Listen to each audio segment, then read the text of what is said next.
Olivia Bello made 3 promises to herself the day she landed in Seoul. Stay focused, stay invisible, and under absolutely no circumstances, get tangled up with anyone whose life came with armed security and a body count. She kept every single one of those promises for 2 years, for months, and 17 days. She destroyed all 3 in less than 3 seconds. It was a random Tuesday evening when the hallway of Seoul's most expensive hotel became a war zone, and Olivia, an English teacher who graded papers for a living and argued with her kettle every morning, did something that made no logical sense whatsoever. She threw herself over a bleeding stranger. She covered him with her body. She wrapped her arms around a man she had never met, a man soaked in blood and barely conscious, and she carried him, bridal style, through sparks and shattered drywall and the deafening crack of automatic gunfire, all the way down a disintegrating corridor and out into the cold Seoul night. She didn't know his name. She didn't know what he'd done. She didn't know that the man currently leaving bloodstains on her emerald green shirt was Seo Jin-hyuk, the most feared, most dangerous, most ruthlessly powerful crime boss in all of South Korea. She found out the next morning, because by sunrise, he was standing outside her apartment door. His suit was fresh. His jaw was set. But his hands, those controlled, calculated hands that had built an empire on silence and violence, were trembling slightly at his sides. And he was holding a legal folder with her name printed across the front, and inside that folder was the deed to a private international academy, registered solely in her name, fully funded, already staffed. For you, the attached note read.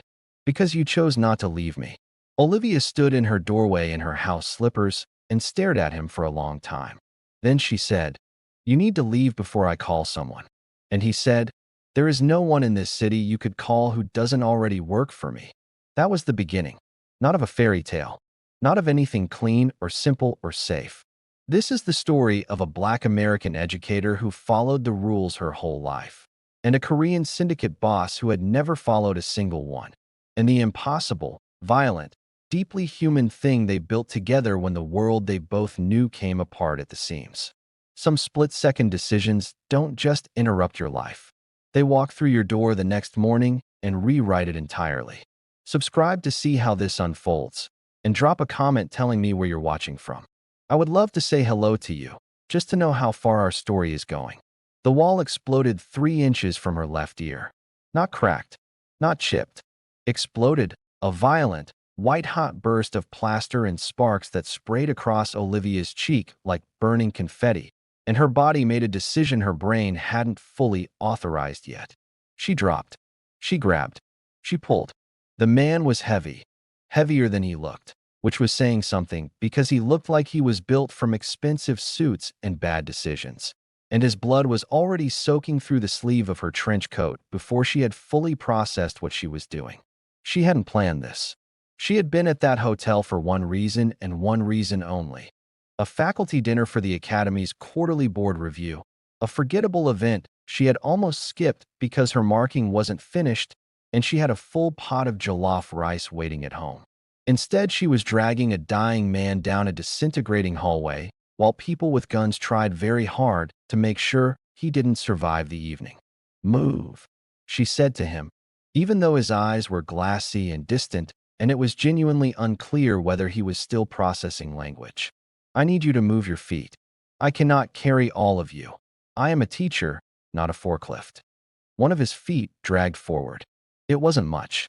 It was enough.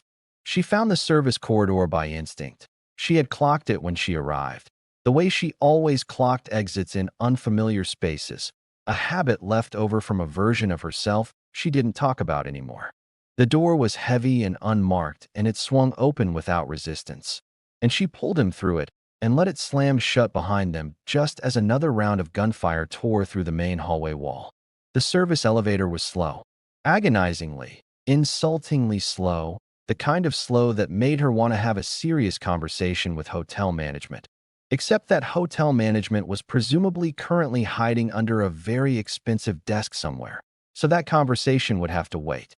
She held him upright against the elevator wall with one arm braced across his chest, and watched the numbers tick downward. He was watching her. She could feel it.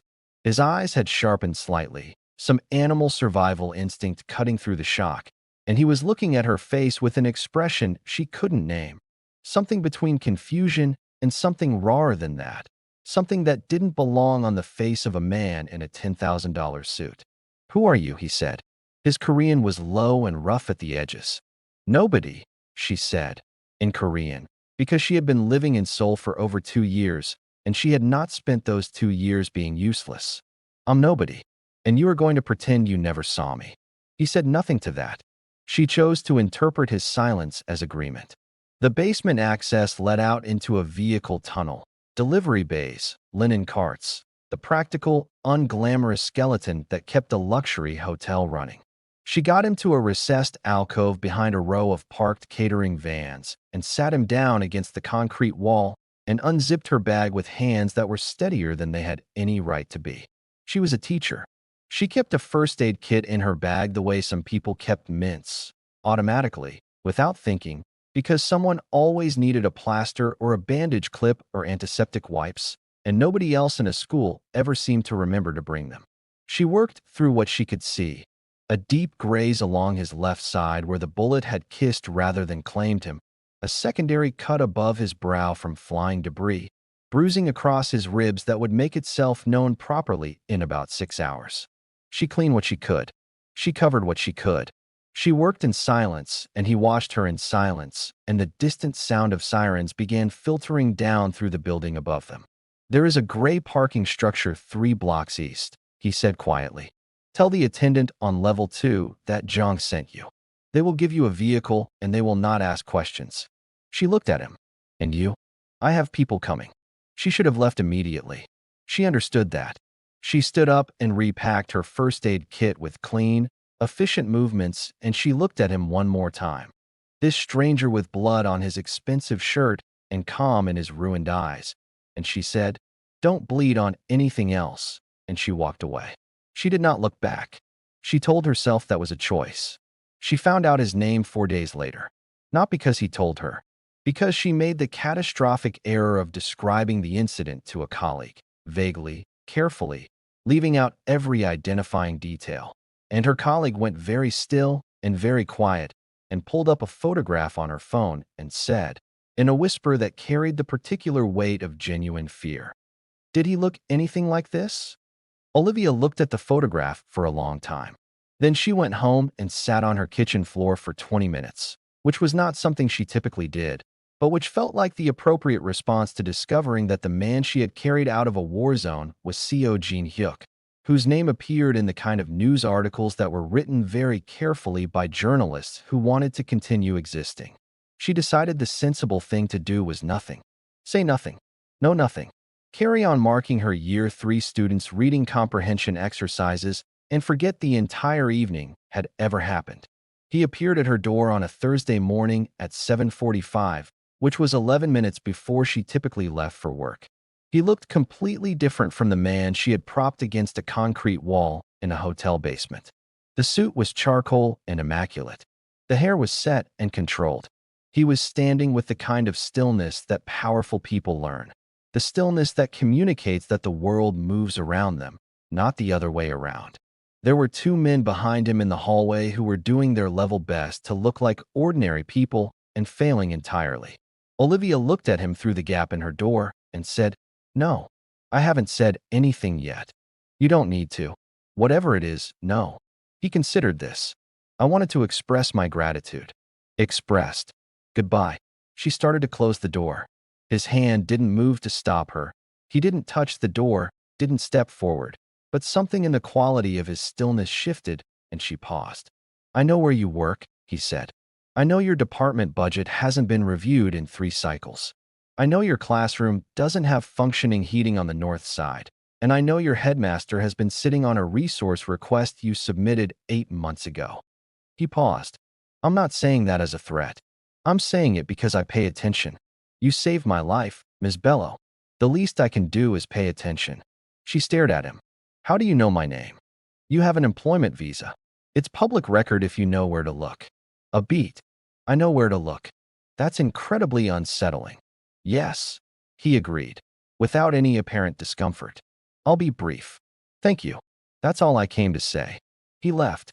The two men in the hallway followed him like shadows, and Olivia stood in her doorway and listened to the sound of very expensive shoes on cheap apartment corridor carpet until it faded, and then she closed the door and stood very still for a moment. Her phone buzzed 40 minutes later. An email from her headmaster, forwarded from the school's administrative office, announcing an anonymous endowment to the language arts department. A figure so large that Olivia read it 3 times because she kept assuming she was misreading the zeros. She sat at her classroom desk and looked at that email for a long time. Then she opened a new message addressed to nobody and typed, "You are making my life significantly more complicated." Then she deleted it because she didn't have his contact information, and also because she was a professional, and also because she was fairly certain that sending irritated emails to Korean crime bosses was not covered in her faculty handbook. The first thing she noticed was the car. It was parked across from the school gate on a Monday morning. Black, clean, engine off, nobody getting in or out. She noticed it the way she noticed everything, quietly and without making it obvious, and she filed it away and went inside and taught her 8 o'clock class and told herself it was nothing. By Wednesday, there were 2 cars. By Friday, one of the security details had made the mistake of walking onto campus to use the bathroom, and the receptionist had noticed his earpiece, and the receptionist had told the deputy head, and the deputy head had told everyone. And by the time Olivia arrived at school on the following Monday, the faculty lounge had the particular charged atmosphere of a room where people have been talking about you and have not yet decided whether to stop. She heard it in fragments, whispered in the corridor, murmured over coffee cups with careful, sidelong glances. Do you know who's been funding the new equipment? Do you know who put in the endowment? Do you know whose cars those are outside? And then, worse, do you know why Olivia Bello specifically has men watching her building? She was called into the deputy head's office on a Wednesday afternoon and sat across from a man who had the expression of someone who wanted to ask a question but was afraid of the answer, and she said, with complete composure, "Whatever you've heard is incorrect," and she walked out before he could respond. She found Jean Hyuk that evening. It took her 2 hours and one very reluctant phone call to the number that had been left in the endowment paperwork, listed as an anonymous administrative contact, which was the politest possible fiction, and she was directed through 3 separate intermediaries to a private lounge in a Gangnam high-rise that didn't have a sign on the door and didn't appear to need one.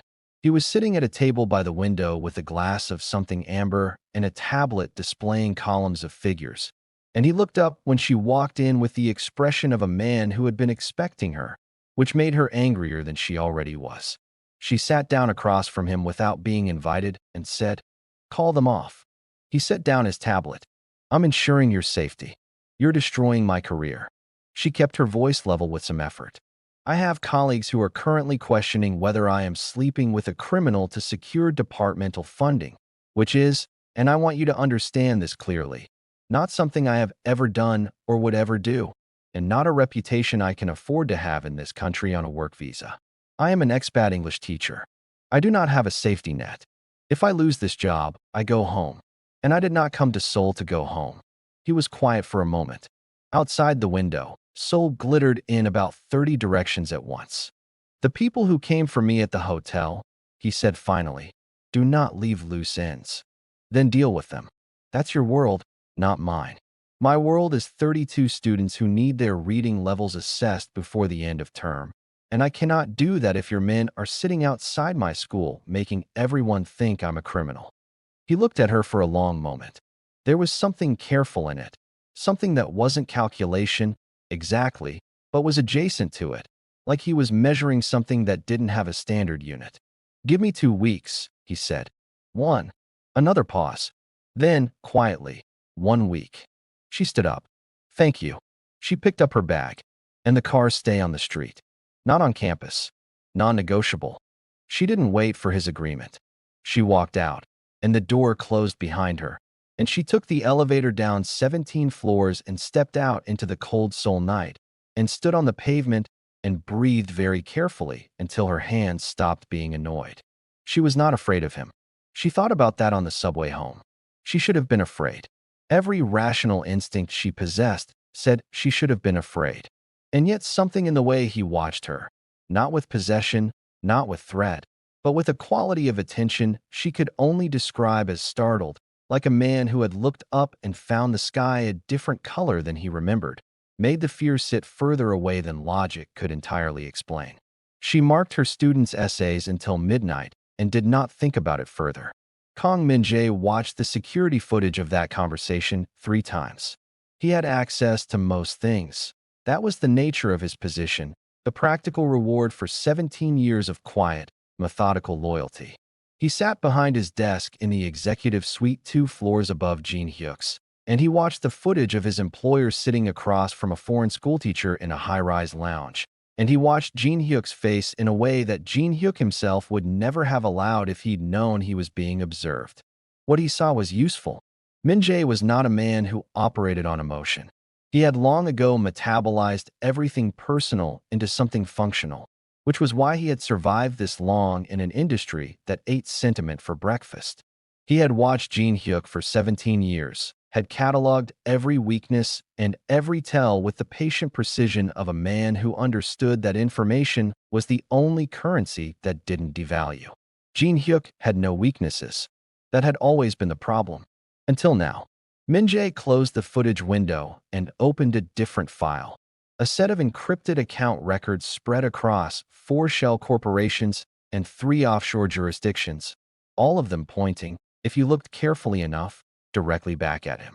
340 million won, moved in careful increments over 19 months, buried under enough layers of legitimate transaction noise that a standard audit would never catch it. He had been thorough.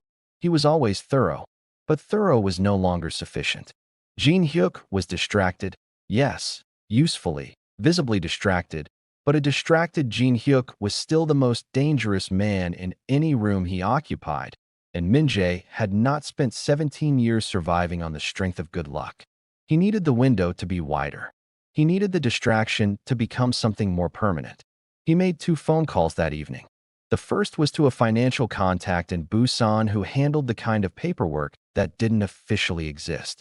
The second was to a private number that rang in a building on the south side of the city, a building whose corporate address listed it as a logistics consultancy, and which the Osong faction used as its primary operational headquarters. The conversation was brief, specific. Min-jae laid out the proposal with the flat, clean efficiency of a man reading a weather report.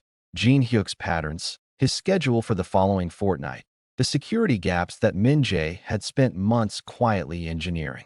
And then, because it was necessary for the architecture of what came next, he mentioned the teacher. He's compromised, Min-jae said. There's a foreign woman, an American. He's protecting her, which means he's distracted, which means there's a window. A pause. When it's done, the paper trail leads back to her. She's the informant. She gave you the location. The voice on the other end of the line said nothing for a moment. Then it said, "And what do you want in return?" 3 days, Min-jae said. "I need 3 days of chaos before anyone starts asking questions about the accounts.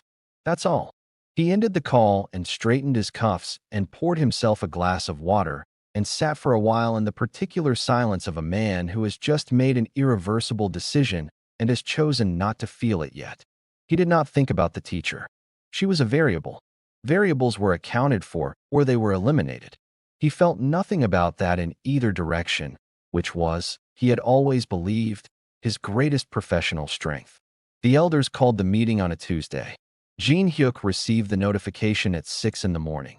The traditional channel, the formal channel, the one that meant this was not a conversation but a verdict, and he sat with his phone in his hand for a moment before he put it down and went to make coffee, because the elders could wait 4 minutes, and he had learned a long time ago that the appearance of calm was often more powerful than calm itself. There were 7 of them in the private room. Old men with old money and the particular quality of patience that comes from having outlasted every threat that had ever been made against them. They sat in a curved arrangement at a long table, and Jin Hyuk sat across from them alone, which was how these meetings always went, because he had never needed to bring anyone with him and they had always found that faintly unsettling. The spokesperson was Park Dae-won, who was 73 and had the eyes of a man who had buried several people who had underestimated him. And he said, without preamble, "The foreign woman." Jin Hyuk said nothing. "She is a liability," Park said. "She was present at the hotel. She has been seen. Your men are visible around her workplace. The elders are in agreement. The association is a security risk, and it ends." "The association," Jin Hyuk said, "is a teacher who happened to be in the wrong corridor." "She carried you out of that corridor," said another elder, a man named Shin, whose voice was very quiet and very precise. "There is footage. There is talk. An outsider, a foreign woman, has been seen entering one of our associate properties.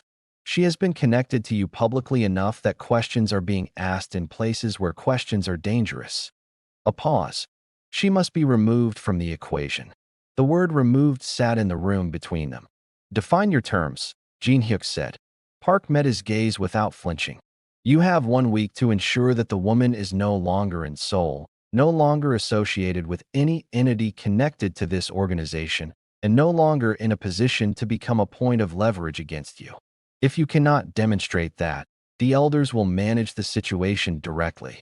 He said it the way you say something that has already been decided. Jin Hyuk looked at the table for a moment. He thought about the woman who had sat across from him in a high-rise lounge and told him, with absolute composure, that his security detail was ruining her career. He thought about her hands, steady, efficient, working with a basic first aid kit in a concrete basement while bullets were still audible 4 floors above them. He thought about the way she had walked out of that lounge without looking back, the way she didn't look back in the hotel corridor either, as though she had decided something and that was the end of it. He thought about what managed directly meant, coming from Park Dae-won's mouth. "I'll handle it," he said. He made 2 calls that afternoon. The first was to a contact at the Academy's administrative board, a brief, precise conversation about the terms of a contract review, the kind of call that took 3 minutes and produced results within 24 hours because his name, said in the right tone of voice, had that effect on people. The second call he made himself, standing at the window of his office with the city spread out below him, was harder. He held the phone for a long moment after dialing. He had not planned what to say. That was unusual for him. She picked up on the third ring. "Ms. Bello," he said. A pause. "How did you get this number?" "You are listed as a faculty contact on the school's public directory." Another pause. "Your contract is going to be terminated." Silence. "The board will receive a formal notice tomorrow morning." He continued, keeping his voice level and professional and completely empty, the voice he used in rooms where emotion was a liability. "The endowment will be redirected. Your employment visa will not be renewed through the school. You should begin making arrangements." The silence on the other end of the line was different from ordinary silence. He had learned to read silence. Most of his professional life was conducted in it, and this one had a texture to it, the specific texture of someone deciding whether to be angry or devastated and arriving at both simultaneously. "You did this," she said. Her voice was even. "That was worse than shouting would have been. You arranged this." He said nothing. "I want you to tell me to my face," she said, "that you are the reason I'm losing my job." "Ms. Bello." "Say it." A pause. "Yes." She hung up. She packed her classroom on a Thursday. The box was not large. 2 years of a life built carefully from scratch fit into a medium-sized cardboard box with room to spare. A small succulent she'd brought in to make the windowsill less depressing, a framed photograph of her mother, a spare set of whiteboard markers, a dictionary with her own annotations in the margins that had become something between a teaching tool and a journal. She packed it all with the efficient, closed-down focus of someone who has decided to feel nothing until they are somewhere private enough to afford it. Her colleagues watched from the edges of the room. A few of them had the grace to look ashamed. Most of them just looked relieved that it wasn't happening to them, which she understood and could not entirely fault them for, even though it sat in her chest like something sharp. She carried the box down the front steps of the academy and stood on the pavement in the thin winter light and looked at the street. No black cars today, she noticed, which was its own kind of answer. and she breathed in the cold Seoul air and thought about the 3 promises she had made to herself when she arrived. Work hard, stay invisible, never get involved with anyone whose life could destroy yours. 2 years. She had managed 2 years. She picked up her box and walked to the subway and did not look back at the building. Because looking back at things she was losing was a habit she had broken a long time ago, and she was not about to restart it now. She was not finished with Seoul. She had not decided that yet, but she felt it with a certainty that lived below thought, the bone-deep stubbornness of a woman who had rebuilt herself before and knew exactly how much it cost and was willing to pay it again. But she was furious. She was absolutely, completely, quietly furious. And the specific target of that fury had a name and a face, and the kind of stillness that she now understood was not calm at all. It was armor. The same way her composure was armor. The same way everything that people build around themselves when the world had taught them that softness was dangerous was armor. She recognized it because she had spent years building her own. She sat on the subway with her cardboard box on her lap and the city rushing past the windows, and she thought, this is not over. Not as a threat, not even as a decision. Just as a fact, the way certain things simply are, the way Seoul had felt like hers from the first week she arrived. The way her students' voices reading aloud in a language that wasn't their first had felt like the most important sound she'd ever been trusted to help shape. She was not leaving. And SEO Jin-hyuk, whoever he was, whatever empire he was protecting, whatever impossible corner he'd painted himself into, was going to find that out. Her name was Haon, and she was 26 years old, and she had been working in the accounts division of Jungga's primary front company for 14 months, and she had noticed the discrepancy on a Wednesday afternoon in the way that people who are very good at their jobs notice things. Not with drama, not with a sudden gasp, but with a quiet, settling certainty. The way a note played slightly off-key lands in the ear of someone with perfect pitch. It was a routing pattern. Small amounts, moved frequently, through a chain of intermediary accounts that were individually unremarkable and collectively invisible. Unless you happened to be the kind of person who read account ledgers the way other people read novels, following the narrative underneath the numbers, feeling where the story didn't quite add up. Haon was exactly that kind of person. It was why she had been hired. It was also, she now understood, supposed to be a quality directed outward, toward external threats, toward rival organizations, toward the kind of financial interference that came from outside the walls. Nobody had anticipated that the threat would need to be directed inward. She sat with the knowledge for 3 days. She ran the figures again. She traced the routing chains through their full sequence and arrived at the same destination every time. A set of offshore accounts that didn't appear in any official ledger, drawing from funds that were supposed to be operational reserves, moving in amounts precisely calibrated to stay below the thresholds that triggered automatic review. 340 million won, distributed across 19 months with the kind of patience that required either complete confidence or complete arrogance. And she had been in this building long enough to know that those two qualities lived very close together in certain men. She did not go to her direct supervisor. She understood enough about the chain of command to understand that her direct supervisor reported to the head of the financial division, and the head of the financial division had been appointed by Kang Min-jae, and Kang Min-jae was the second name on every document that mattered in this organization. She thought about it for another day. Then she copied the relevant files onto an encrypted drive, the small, deliberate movements of someone who had decided, and she went looking for Park Sung-ael. Park Sung-ael was Jin-hyuk's personal bodyguard, which was a title that dramatically undersold both his function and his relationship to his employer. He had been with Jin-hyuk for 11 years. He was not in Min-jae's chain of command. He was not in anyone's chain of command except one. Haon had watched him for 14 months the way she watched everything, and she had concluded that he was the safest possible vector for information that needed to reach exactly one person and no one else. She found him in the building's basement car park at 7 in the evening, where he always spent the first 20 minutes of his shift doing a sweep of the vehicles, and she walked up to him with the drive in her closed hand and said, very quietly, "This needs to go to him directly. Not through the office. Not logged anywhere. Directly." Sungil looked at her for a long moment. Then he looked at the drive. Then he took it without a word, and she walked back to the elevator and went home and sat in her apartment and did not sleep particularly well, which she had expected. Jin Hyuk looked at the data for 4 hours.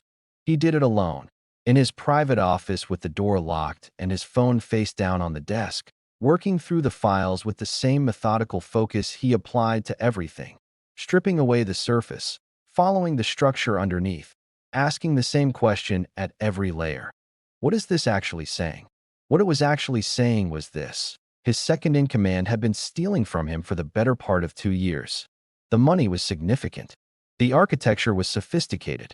And the timing, the specific, deliberate timing of the transfers, the way they clustered in the weeks surrounding particular operational events, told a story that the numbers alone wouldn't have revealed to someone less familiar with the organization's internal calendar.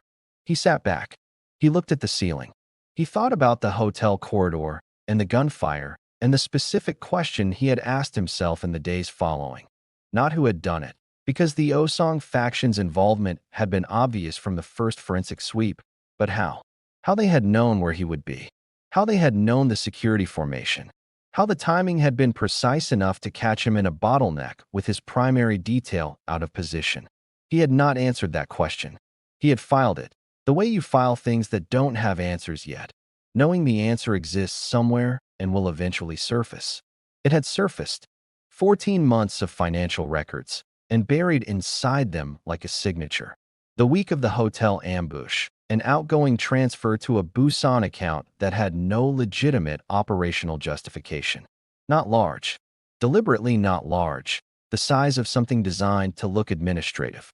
But the destination matched a routing number that appeared twice more in the Osong faction's known financial network, cross-referenced against intelligence files he had never expected to be reading alongside his own internal accounts. Min Jae had sold him to the Osong faction, had given them the location, the schedule, the security gaps, had arranged the ambush with the particular efficiency of a man who knew exactly where to press. And Olivia Bello, a teacher who had been at that hotel for a faculty dinner, who had been in the wrong corridor at the worst possible moment, had been intended to be collateral damage.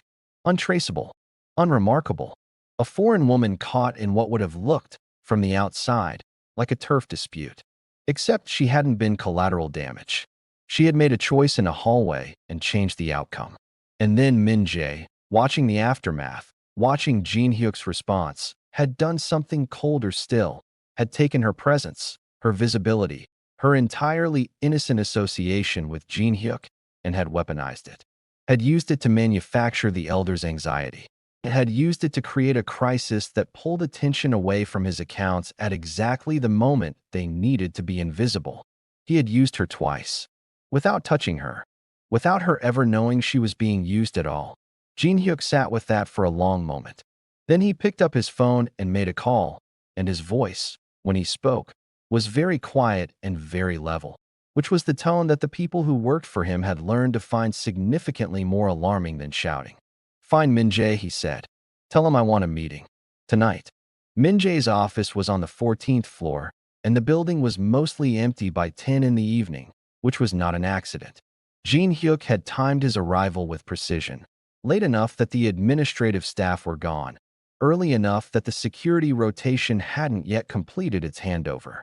He walked through the corridor alone, which he almost never did, because the absence of his usual detail communicated something specific, and he wanted it communicated. Min Jae was at his desk when Jin Hyuk opened the door. He looked up with the expression of a man who had been expecting a difficult conversation and had prepared for it, which meant he had a version of this ready, a counter-narrative, a set of deflections arranged like furniture to redirect the flow of any accusation. He had been doing this for 17 years. He was very good at it. Jin Hyuk put the drive on the desk. Min Jae looked at it. Something moved behind his eyes, very briefly, very controlled. And then he looked up and said, "Whatever that is." "Don't," Jin Hyuk said. The word landed in the room and stayed there. What followed was not a conversation. It was not a confrontation in any clean or cinematic sense. It was ugly and physical, and it covered the length of the office twice before it resolved. Min-jae was not a man who accepted endings passively, and he had 17 years of knowing Jin Hyuk's patterns and tendencies, which made him dangerous in a specific and particular way. He used a desk lamp. He used the corner of the desk itself. He was efficient and ruthless, and he had clearly decided that if this was the end, he would not make it easy. Jin Hyuk was methodical. He had not come here to express anything. He had come here to conclude something, and he concluded it with the focused, unhurried efficiency of a man who has made a decision and is simply executing it. By the end, Min-jae was on the floor and Jin Hyuk was standing over him, and the office looked like a room where something irreversible had happened, which was accurate. "You're done," Jin Hyuk said. His voice was completely even. He was bleeding from a cut above his cheekbone, and his left hand was going to bruise badly, and he felt none of it yet, which was normal.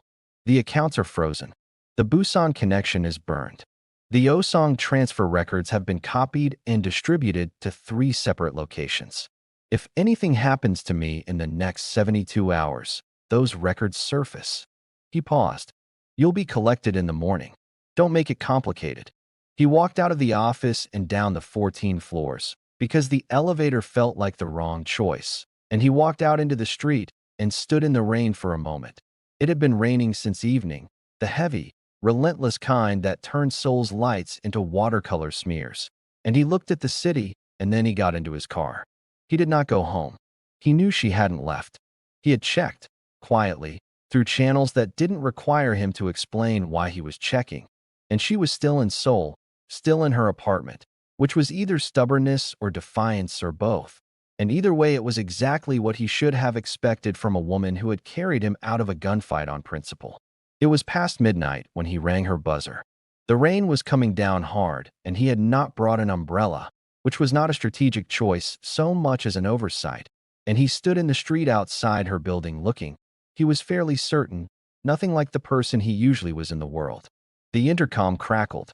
"It's the middle of the night," her voice said. "I know." A pause. "You're bleeding." He touched his cheekbone. "Minor." Another pause, longer. Then the door buzzed open. She was in the doorway of her apartment in a gray sweatshirt and house slippers, arms crossed, looking at him with the particular expression of someone who has not decided yet whether to be angrier than they already were. She looked at the cut on his face, and then at his hand, and then back at his face. "Come in," she said, in the tone of someone who is doing a thing they haven't fully agreed to yet. He came in. The apartment was exactly what he'd expected, small, precise, everything in its place, a quality of deliberate order that spoke to someone who found stability in arrangement. There was a half-marked stack of student essays on the kitchen table. He looked at them for a moment. She got the first aid kit from the bathroom. Of course she had a first aid kit. She sat him at the kitchen table, which felt like an absurdity. The head of the Jumga syndicate, sitting at a small kitchen table in a modest Seoul apartment, being cleaned up by a teacher in house slippers. And yet it also felt, with a clarity he couldn't quite account for, like the most honest thing that had happened to him in years. "Talk," she said, working at the cut with antiseptic. It stung. He didn't react. "The ambush at the hotel was arranged internally," he said. "My second-in-command gave the Osong faction my location. He staged the attack as a coup." He paused. "You were never supposed to survive it. You were supposed to be an untraceable casualty." Her hands didn't stop moving. He noted that. "He used your association with me to distract the elders while he covered his financial tracks," he continued. "Everything that happened to your job, the termination, the blacklisting, he engineered the pressure that produced it. I made the decision to act on it, and that's mine to own. But the architecture was his." She was quiet for a moment. Then she said, "And now? He's been removed. The accounts are being dismantled. The Osong connection will be addressed separately." He paused. "I came to tell you that what happened to your career was not. It was not indifference. I need you to know that." She set down the antiseptic and looked at him directly, the way she had looked at him in the hotel corridor, without flinching, without performance, just straight and clear and entirely present. "I know it wasn't indifference," she said. "I figured that part out." A pause. "What I don't know is what you want from me." He was quiet for a moment. This was the part he hadn't prepared. He was very good at preparation and he had not prepared this, which told him something about the nature of what he was doing here. I want to fix what was broken, he said. Your career, your reputation, the school, the legitimate parts of it, separated from everything else. He paused. And I want your help to do it correctly. Not the way I do things. The way you do things. She looked at him for a long time. Outside, the rain hammered against the window. That's a significant ask, she said. From the man who got me fired. Yes, he said. It is. She stood up and took the first aid kit back to the bathroom, and he heard the water run for a moment. And then she came back and sat down across from him and looked at the stack of essays on the table between them. And then she looked at him. One condition, she said. Name it. It's done my way. The school, the community program, whatever it becomes, it is completely clean. No syndicate money. No laundering structures. No organizational involvement of any kind. If your name touches it, it's through legitimate channels only, and I have full authority over every decision. Agreed. I mean it. I know you do, he said. That's why I'm here. The investigator's name was Detective Yoon, and she arrived at Olivia's apartment on a Friday morning with a colleague and a folder and the practiced, careful neutrality of someone who has learned to make official visits feel unofficial. She laid out the offer with professional directness. A signed testimony detailing Olivia's direct observation of Jin Hyuk's activities in exchange for a fully facilitated return to the United States, visa clearance, relocation assistance, a clean record, the whole architecture of a disappearing act performed with government efficiency. Olivia sat across from her at the kitchen table and listened to the complete offer without interrupting. Then she said, "What happens to the school?" Detective Yoon paused. The institution would remain under investigation as a financial entity connected to. What happens to the students? Olivia said. The 240 students currently enrolled. What happens to their academic year, their transcripts, their language certifications, while the institution is under investigation? A shorter pause. That would be determined by. And the teaching staff. The 11 teachers, 3 of whom are also expats on work visas dependent on institutional sponsorship. What happens to them? Detective Yoon looked at her colleague and then back at Olivia. Ms. Bello, the offer on the table is genuinely in your best interest. I'm sure it is, Olivia said. I'm sure it's in your best interest too, which is why it's on the table. She picked up the relocation document, a dense, official thing with multiple signature lines, and looked at it for a moment. I appreciate that you came. I understand what you're offering, and I understand why. She set the document down. No, Yoon said, the people you're choosing to remain associated with are in the process of being held accountable through a set of mechanisms I'm not at liberty to detail, Olivia said, which I understand sounds like exactly what someone would say in my position. But I'm not signing a document that leaves 240 students and 11 colleagues as collateral damage so that I can go home comfortably. She stood up. I'll show you out. She tore the document in half after they left. Not dramatically. She wasn't a dramatic person, on balance, but cleanly and completely, and with the satisfying finality of a decision that had been made before the investigators arrived and simply needed the formality of the moment to become physical. She called Jin Hyuk's number.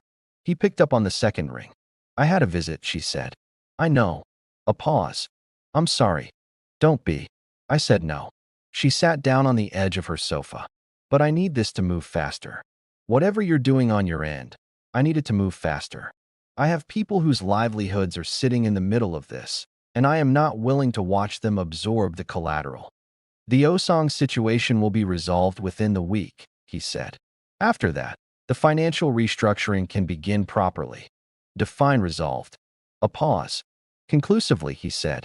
She accepted that because she had learned by now to understand the vocabulary of his world even when it communicated things she would rather not examine too closely, and because the alternative, asking him to define it more specifically, would produce an answer she didn't need to carry. All right, she said. 1 week. She didn't sleep the night it happened. She had not been told the details and had not asked for them, because there was a limit to the information she needed to hold, and she had identified that limit with some precision. What she knew was that Jin Hyuk had left the city at 9 in the evening with a convoy of vehicles and a quality of focused quiet that she had come to recognize as the version of him that existed when something serious was being executed, and that the Incheon harbor was involved, and that by morning it would either be over or it wouldn't be. She sat at her kitchen table with a pot of tea and her students' essays, and she marked them, methodically, thoroughly, with her usual careful commentary in the margins, because the essays needed marking, and because having something purposeful to do with her hands was the only way she knew to move through the kind of waiting that had no productive outlet. The city was quiet at 2 in the morning. At 3, at 4, a taxi went past on the street below, and she looked up at the sound, and then looked back down at the essay in front of her, which was a particularly good one. A 12-year-old student writing about what home meant when you had two of them, and doing it with a clarity and confidence that made Olivia sit with it a moment longer than she needed to for marking purposes. Her phone rang at 4:47. She picked it up before the second ring. "It's done," Jin Hyuk said. His voice was tired in the specific way that physical effort and sustained tension produce. Not broken, just emptied out, the voice of someone on the other side of something. She closed her eyes for a moment. "Are you hurt?" she said. "Nothing significant." "That's not a no." A pause. "Nothing that won't resolve." "Okay," she said. "Okay." She opened her eyes and looked at the essay in front of her. "Get some sleep." Olivia. It was the first time he had used her first name. She noticed it the way you notice a shift in light. Not with drama, just with a quiet, registering attention. "Thank you," he said, "for not running." She sat with that for a moment. Outside, Seoul was beginning its slow, gray drift toward morning. The city reassembling itself from darkness the way it did every day, indifferent and magnificent and entirely itself. "Get some sleep," she said again, and ended the call, and sat in her kitchen until the light changed. 6 months later, on a Thursday morning in early autumn, Olivia Bello cut a ribbon. It was a yellow ribbon, which had been the choice of her students from the transitional program. The 14 students who had been with her since the beginning, who had followed her from the old academy into the uncertainty of the interim months, and had emerged on the other side with the particular resilience of young people who understand, at some fundamental level, that their teacher is not going to stop showing up for them. The building was a converted commercial space in Mapo, not large, not flashy, but clean and well-lit and entirely hers. Funded through a combination of a legitimate educational grant she had written herself over 3 weeks of very determined evenings, a contribution from a Korean diaspora community foundation whose board she had personally presented to, and a small private investment she had negotiated in careful, documented, completely transparent terms with a man who had agreed to every condition she set without negotiation, which she had found both gratifying and slightly suspicious until she realized that he simply meant it. The sign above the door read, in Korean and English, Bello Language Center, Community Education Program. Her students cheered when the ribbon came apart. Several of the parents cried, which set off a chain reaction among the teaching staff, which Olivia observed with composure until one of her youngest students, a 7-year-old girl named Sua who had started the program barely able to introduce herself in English and was now reading chapter books, ran forward and grabbed her hand and looked up at her with an expression of pure, uncomplicated happiness. And Olivia looked down at her and felt something loosen in her chest that had been held tightly in place for a very long time. She did not cry. She was a professional, but it was a near thing.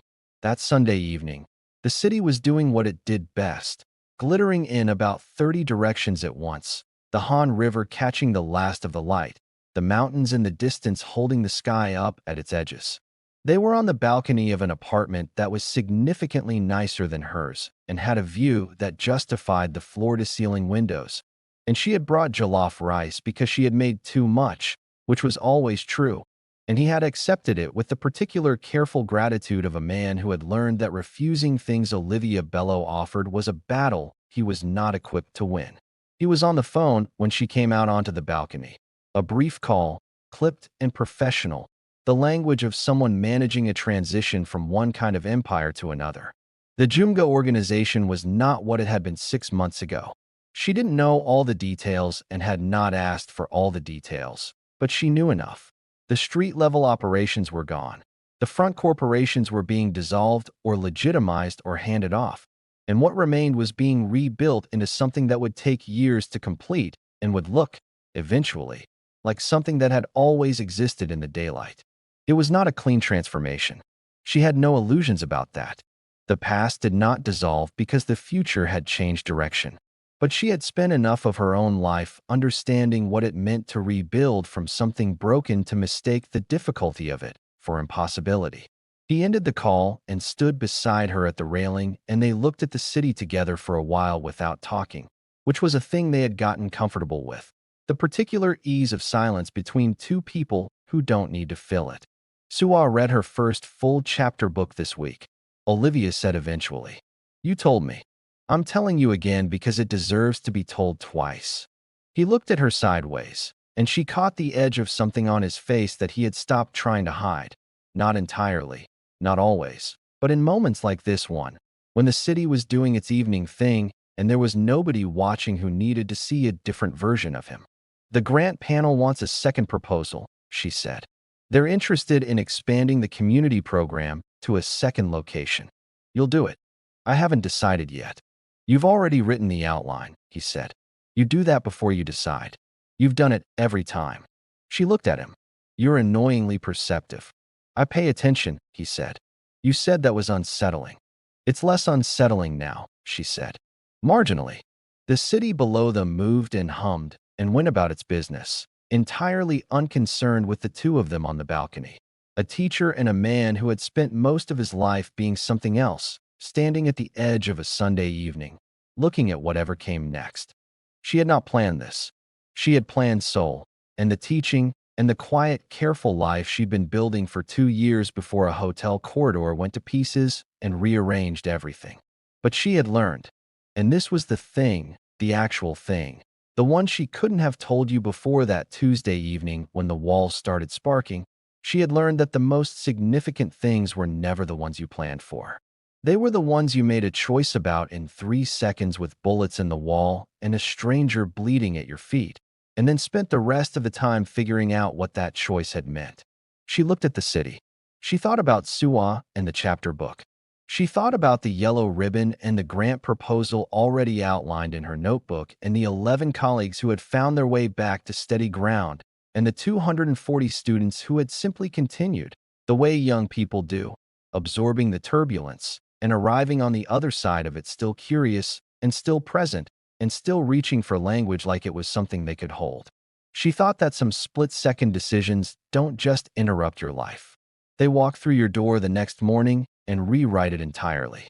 And sometimes, not always, not neatly, not without cost, what gets written is better than anything you had planned.